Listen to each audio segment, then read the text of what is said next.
Mesdames et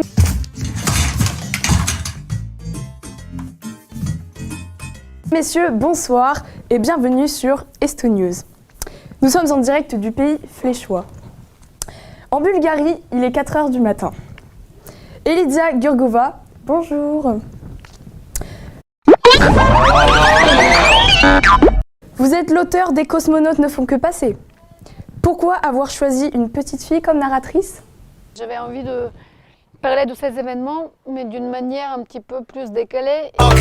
J'ai vu le charreau, elle m'a bloqué.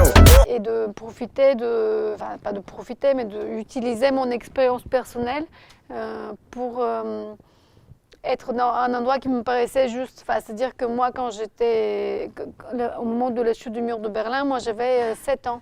Et donc c'était vraiment un moment, c'est vraiment comme ça que j'avais vécu les choses. C'est-à-dire que je ne comprenais pas ce qui arrivait, mais je voyais mes parents qui étaient contents et donc je me disais que c'est quelque chose de bien. Et donc j'avais des sentiments et des émotions un peu par procuration, par imitation. Et maintenant, nous sommes en direct avec Sophie Giluca. Bonjour. Ça peut vous rassurer, je suis aussi intimidée que vous. Vous êtes l'auteur de Témoins. Pourquoi avoir choisi comme sujet le tribunal? Au départ, c'est un clin d'œil à un auteur américain qui s'appelle Charles Reznikoff. Charles Reznikoff est un auteur américain, un poète qui a écrit 2 textes importants dans les années 30. L'un qui s'appelle Holocauste et qui évoque les procès de Nuremberg. Il a travaillé à partir des archives et il a écrit des sortes de poèmes par collage. Et ensuite, il a écrit un livre qui s'appelle Témoignages, donc témoignage, testimony en anglais. Et il a travaillé sur des comptes rendus de procès qui ont eu lieu à Chicago au tout début du XXe siècle. Et il a voulu rendre compte de la société américaine pour parler des relations entre les Noirs et les Blancs, entre les riches et les pauvres. Enfin, essayer de voir, est-ce que ça allait parler de toute la société américaine, ce qui se passait dans ces tribunaux à Chicago. Oui, enfin nous sommes en direct avec Julien Abréjon. Bonjour. Vous êtes l'auteur de Sombres abords.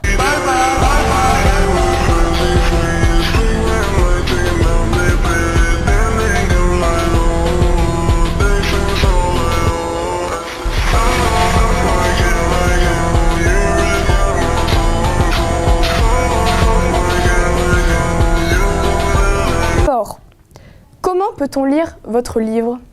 Il passait.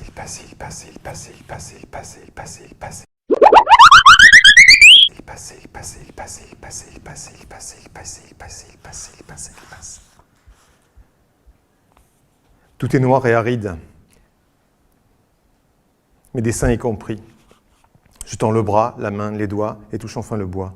Me voilà sur le seuil et mon cœur frappe tant qu'il cogne à la porte. Tambourine, ouvre-moi cette porte, je frappe en pleurant. Je me devine hagard, il me faut paraître flambant. Je me peigne de mes doigts en arrière, me rebraille à l'aveugle, bombe le torse, fronce le front, lève le sourcil, les épaules, joue à des contractions et frappe du poing cette fois. Mais moi je veux faire l'amour! Je veux faire l'amour! T'es un malade, Bernard, un malade!